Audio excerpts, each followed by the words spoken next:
Hi there everyone, today we are in the studio of an independent paper conservator, Richard Hawkes. Richard, thank you for having us. Thank you. What we're going to look at are some of Richard's enemies, the things he has to battle against when he's conserving paper, and we've got a handful of examples we want to show you. The first one is inside this little folder here. Do you want to do the honours for us, Richard? What have we got? When people first hear about the work of a paper conservator, their initial reaction is often how difficult that must be to deal with such an ephemeral and seemingly weak material. And this is probably true of something like this. This is a commemorative print made for a suffragette march in 1908 in Hyde Park. It really has the feel of a paper napkin or serviette. Things like this are very rare survivors because you can imagine most have been lost at a time.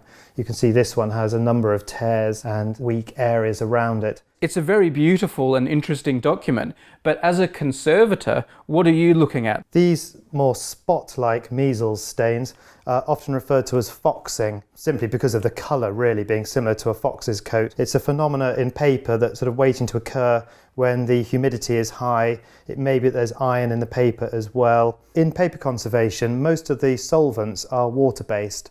Unlike easel painting conservation, where you're using solvents to remove varnishes, we're often using water as a carrier for calcium and magnesium salts, and also for bleaching agents as well that might help rinse out the discoloration that's soluble and then bleach the discoloration that needs a little bit further treatment. However, with something like this, which is a museum item, it may be that no treatment is required at all. There can be all sorts of stains and discoloration that carry some significance in terms of the artwork or item's provenance. So, we take each on a case-by-case basis, deciding how far to go. So that's foxing. Next, we're going to have a look at another piece here that I guess you would call an example of wear and tear, just the things that happen to paper documents over time. What have we got here? This is a lithograph. It's printed in black ink, but also has what's called a tint stone that prints this brown background colour. It was originally sold and bound into a portfolio. Obviously, it's been exposed to the atmospheric pollutants from coal fires and gas lighting. We can use different materials to remove the dirt and dust as far as possible. And it may be possible to use water again as a solvent to actually wash the whole sheet to remove some of not just the soluble discoloration, but also the acidity as well within the paper. How do you deal with the tears? There's a bit of an overlap there which can be used to join the two pieces together. The adhesive that's usually used by paper conservators is a wheat starch adhesive. This is something that's been used by Chinese and Japanese artists and mounters for maybe over 1,000 years, so we know very well its aging properties. We can also, if we have a tear that doesn't have that overlap, use what are known as Japanese papers made from Japanese paper mulberry. There's a little piece of Japanese paper here. I can just show you the fibre length there. As you tear it, you can see it's quite a sort of hairy fibre. Sometimes they're about 2 centimetres long, these individual fibres, and they're perfect for bridging tears. I mean, here we've got the whole corner missing. Is that a lost cause? Again, Japanese papers can be used, but we also have a range of Western papers, usually 100% cotton papers that are acid-free. They can be used to find a suitable match that can then be cut and chamfered to attach in there and fill that loss to complete it. So there we go, wear and tear.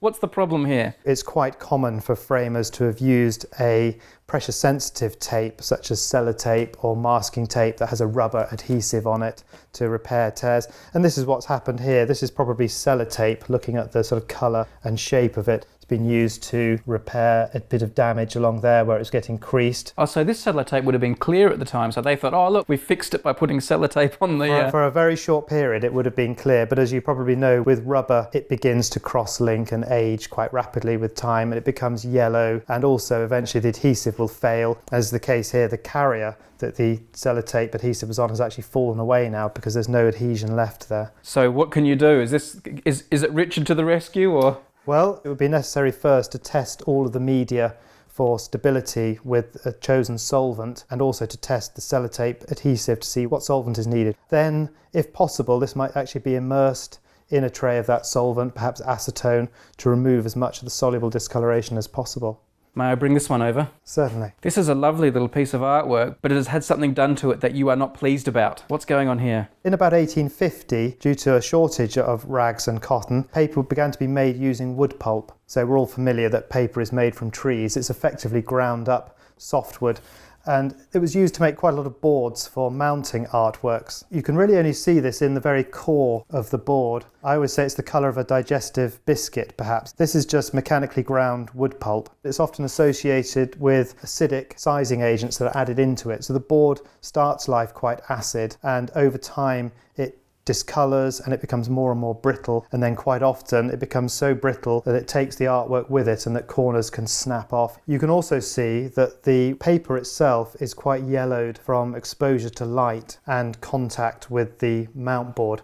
You can compare the area there where it's quite light, where it's been covered by the previous window mount, to where it's been exposed to light. This process of photooxidation is particularly exacerbated or accelerated where acid is present and wood pulp is present. So it is quite a patient, a steady process, but it's possible to delaminate these boards with the object face down using a variety of different tools and scalpels to try and remove most of it, and then they can use a little bit of humidity or moisture to soften the adhesive and remove it.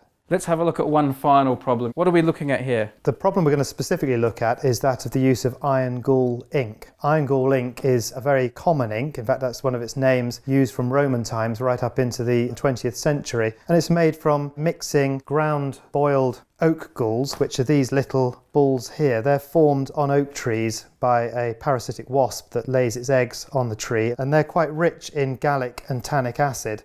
So when they're ground up and boiled, they give a straw-coloured liquid.